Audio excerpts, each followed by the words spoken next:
전능하사 천지를 만드신 하나님 아버지를 내가 믿사오며 그 외아들 우리 주 예수 그리스도를 믿사오니 이는 성령으로 잉태하사 동정녀 마리아에게 나시고 본디오 빌라도에게 고난을 받으사 십자가에 못 박혀 죽으시고 장사한 지 사흘 만에 죽은 자 가운데서 다시 살아나시며 하늘에 오르사 전능하신 하나님 우편에 앉아 계시다가 저리로서 산자와 죽은 자를 심판하러 오시리라. 성령을 믿사오며 거룩한 공예와 성도가 서로 교통하는 것과 죄를 사하여 주시는 것과 몸이 다시 사는 것과 영원히 사는 것을 믿사옵나이다. 아멘.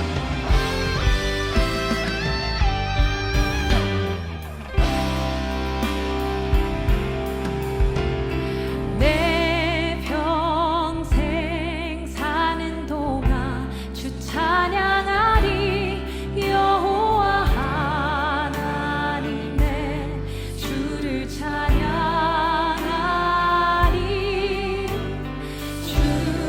주님을 묵상함이 즐겁도다. 내 영혼 주 안에서 참 기쁘리. 아멘. 다시 한번 내 평생 사는 동안, 내 평생 사는 동안 주 찬양하리. 여호와 하나님의 주를 찬양하리.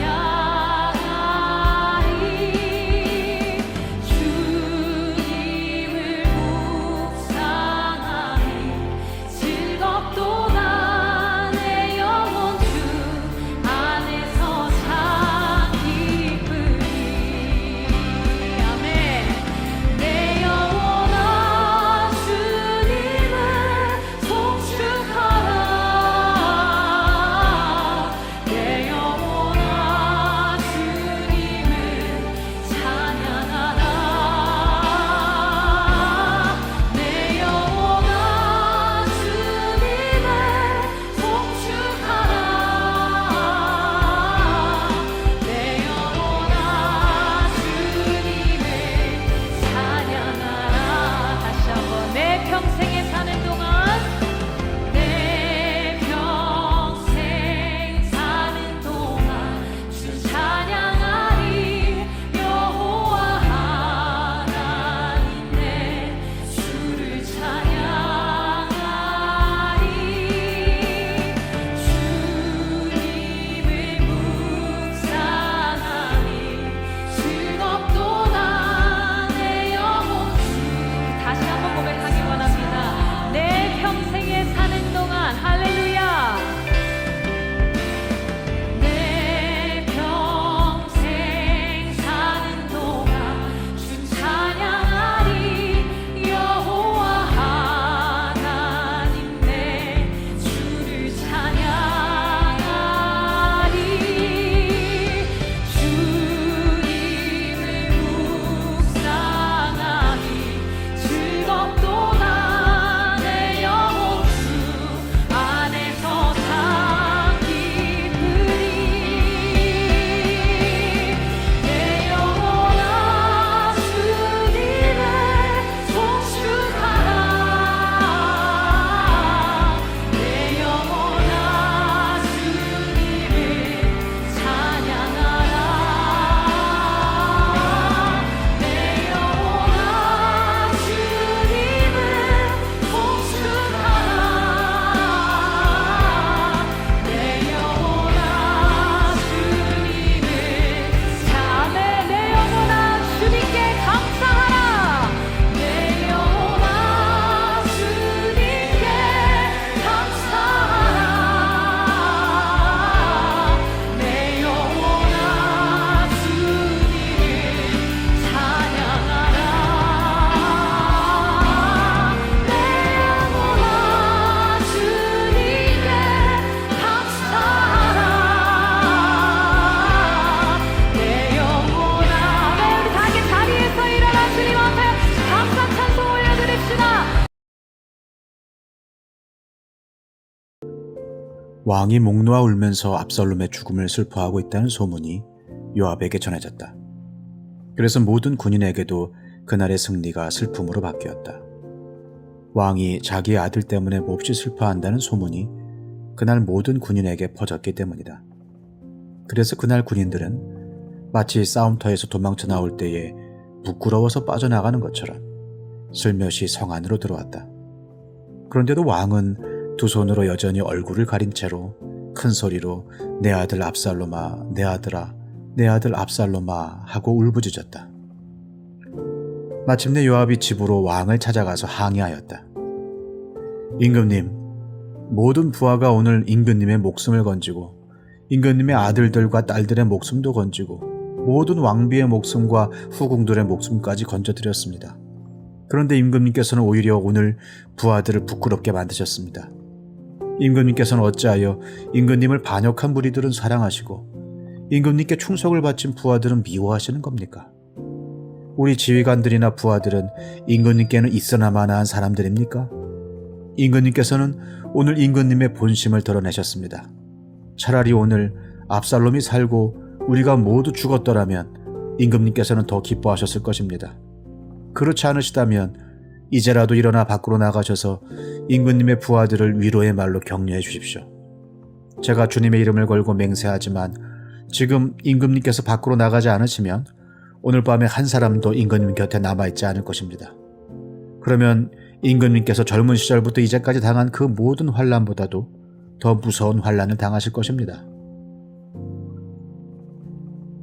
그러자 왕이 일어나서 성문 물루로 나와 앉았다.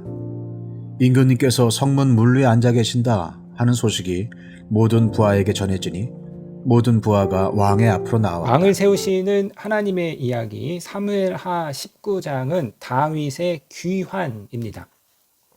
모든 사람은 두 종류의 자아를 가지고 있는데요. 공적 자아와 사적 자아이지요. 다윗의 공적 자아는 왕이고 다윗의 사적 자아는 아버지입니다. 이 공적 자아와 사적 자아가 잘 균형을 이루어야 되고 공과 사가 잘 구분되어야 하는데 자, 왕이기에 앞서 아버지였기 때문에 아들을 잃은 다윗이 슬퍼하는 것은 당연한 일입니다. 그러나 슬픔을 모든 사람 앞에서 너무 노골적으로 드러내서 문제가 생겼는데요. 다윗을 위해 생명을 내놓고 죽도록 싸워서 승리를 가져온 군사들은 마치 죄인처럼 마음이 무거웠습니다. 요압과 군사들은 매우 불리한 상황에서 용감하게 싸워 기적적인 승리를 일궈냈습니다. 또한 하나님께서 큰 승리를 주신 날이기도 합니다. 그러므로 전쟁터에서 돌아오는 군인들은 대대적인 환영을 받아야 합니다. 그러나 다윗은 승리에는 관심이 없는 듯 하였습니다. 그는 오직 아들의 죽음 때문에 슬퍼하고 있습니다. 다윗이 머물던 성의 분위기는 마치 장례식장 같았고 그래서 생명을 걸고 싸워 승리한 군인들은 개선문을 통해 승전가를 울리며 입성하는 것이 아니라 마치 싸움터에서 패잔병이 되어서 도망쳐 나올 때처럼 부끄러워서 빠져나가는 것처럼 그렇게 슬며시 성 안으로 들어와야만 했습니다. 그럼에도 다윗은 아랑곳하지 않고 아들을 위해 큰 소리로 울었습니다. 다윗 안에서 아버지가 왕을 가려버린 것이죠. 자, 공과 사회 구분이 잘 안 된 것입니다. 아버지로서의 슬픔은 마땅한 것이지만 그러나 다윗은 한 나라를 대표하는 왕으로서 공인으로서 공적인 의무를 다해야 했던 것이지요. 자, 이 소식을 이제 요압이 듣고 요압이 왕을 찾아 그의 단호한 입장을 표명하는데요. 왕을 위해 목숨을 내놓고 싸운 병사들을 잘못 대해도 유분수지 이런 일이 있을 수 있느냐. 요압이 왕에게 강한 항의를 합니다. 왕을 위해 싸운 병사들을 부끄럽게 만들지 말라. 병사들이 목숨을 다해 싸워서 왕과 그의 가족들을 구했는데 어찌하여 왕은 이들의 영웅적인 행동을 부끄럽게 만드는가? 왕은 자신의 군대가 지고 차라리 압살론이 승리하기를 원했던 같은 행동은 삼가해야 한다. 자, 왕은 지금 당장 전쟁을 치르고 돌아온 군사들을 위로하고 격려하지 않으면 이 군사들에 의해서 반란이 일어날 것이다. 그만큼 이 군인들의 마음이 심상치 않았던 것이지요. 자, 현실을 망각하고 개인적인 슬픔에 빠져 있는 다윗에게 요압이 뼈를 때리는 조언을 하고 있습니다. 아주 직언을 올리고 있는 것이죠. 자, 사람이 슬픔에 빠지면 논리적이거나 이성적으로 생각하지 못하게 되는데 이럴 때에는 옆에서 누군가가 그를 합리적인 길로 인도해야 합니다. 자, 요압의 말을 들은 다윗은 이제 더 이상 사적으로 아버지로서 슬퍼만 할 수 없음을 깨달았습니다. 그리고 이제 다시 한 군대를 지휘하는 공적인 왕으로서 자리에 앉아야 했지요. 드디어 성문으로 나가서 군사들을 위로하였고 그를 본 군사들은 마음의 안정을 찾았습니다. 다윗이 이제 본래 왕의 모습으로 돌아온 것이지요. 자, 사랑하는 성도님 여러분, 이처럼 다윗은 자신을 향한 훈계와 직언을 들을 수 있는 겸손한 왕이었습니다. 자, 긍정적인 피드백은 우리의 기분을 좋게 만들지요. 그래서 칭찬은 고래도 춤추게 합니다. 반면 부정적인 피드백, 직언은 우리를 언짢게 만드는데 이것은 본능적인 반응입니다. 우리의 뇌는 자아를 고양시키는 정보는 기억하고 자신과 관련된 부정적인 정보는 근본적으로 외면하려는 성향을 갖고 있습니다. 듣고 싶지 않은 정보를 의도적으로 무시하는 거죠. 그래서 긍정적인 면을 강화하는 피드백은 요청하고 부정적인 면을 암시하는 정보는 회피하고 피합니다. 자, 그래서 훈계를 받아들이는 일은 쉽지 않고, 그래서 어리석은 자는 훈계를 회피하고 멸시하고 방어적으로 대응하지만 지혜로운 사람은 이 훈계를 깊게 간직하는데요.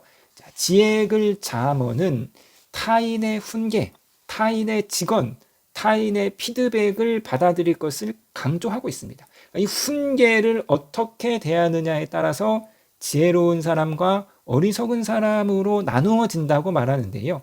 자, 잠언 말씀 몇 구절입니다. 잠언 1장 7절에 하나님을 경외하는 것이 지식의 근본이오늘 어리석은 사람은 지혜와 훈계를 멸시한다.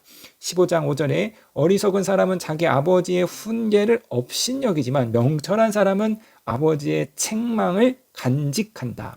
12장 1절에 훈계받기를 좋아하는 사람은 지식을 사랑하지만 책망받기를 싫어하는 사람은 짐승과 같이 우둔하다. 15장 32절에 훈계를 싫어하는 사람은 자기 생명을 가볍게 여기는 사람이지만 책망을 잘 듣는 사람은 지식을 얻는 사람이다. 그러니까 잠언이 말하고 있는 지혜로운 사람은 누구입니까? 훈계를 받아들인 사람.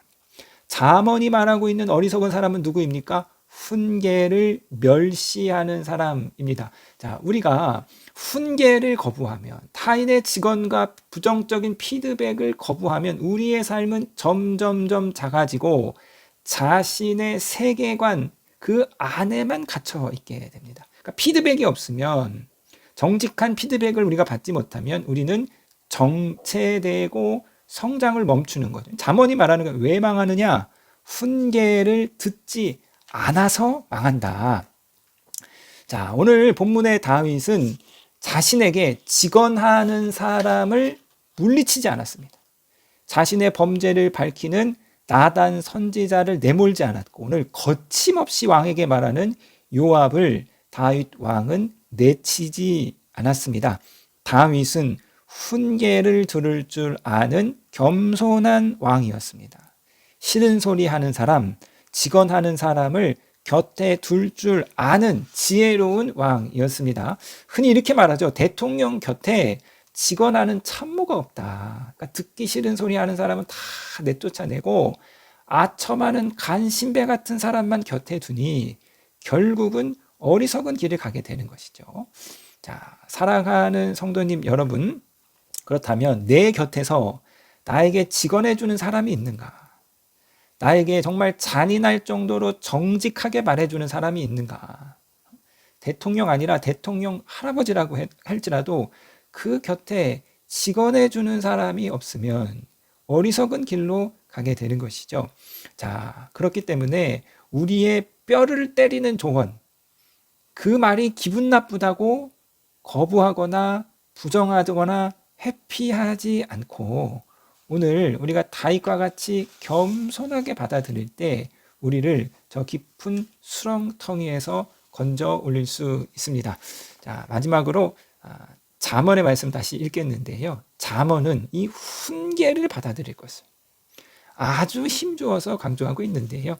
잠언 23장 12절입니다. 훈계를 너의 마음에 간직하고 지식이 담긴 말씀에 너의 귀를 기울여라. 1장 8절에 아들아 아버지의 훈계를 잘 듣고 어머니의 가르침을 저버리지 말아라. 3장 11절에 아들들아 주님의 훈계를 거부하지 말고 그의 책망을 싫어하지 말아라. 4장 13절에 훈계를 놓치지 말고 굳게 잡아라. 그것은 내 생명이니 단단히 지켜라.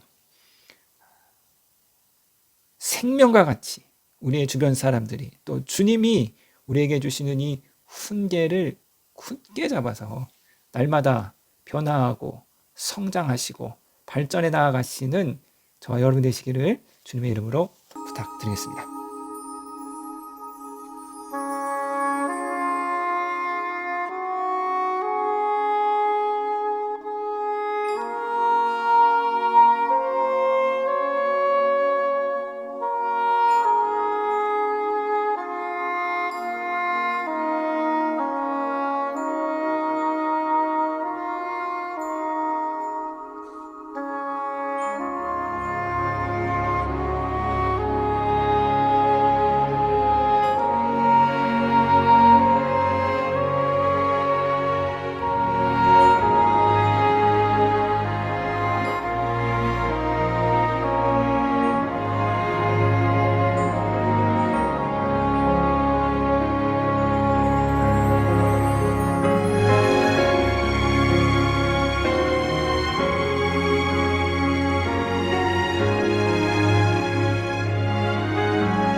하늘에 계신 우리 아버지여, 이름이 거룩히 여김을 받으시오며 나라에 임하옵시며 뜻이 하늘에서 이룬 것 같이 땅에서도 이루어지이다. 오늘날 우리에게 일용할 양식을 주옵시고 우리가 우리에게 죄 지은 자를 사하여 준 것 같이 우리 죄를 사하여 주옵시고 우리를 시험에 들게 하지 마옵시고 다만 악에서 구하옵소서. 대개 나라와 권세와 영광이 아버지께 영원히 있사옵나이다. 아멘.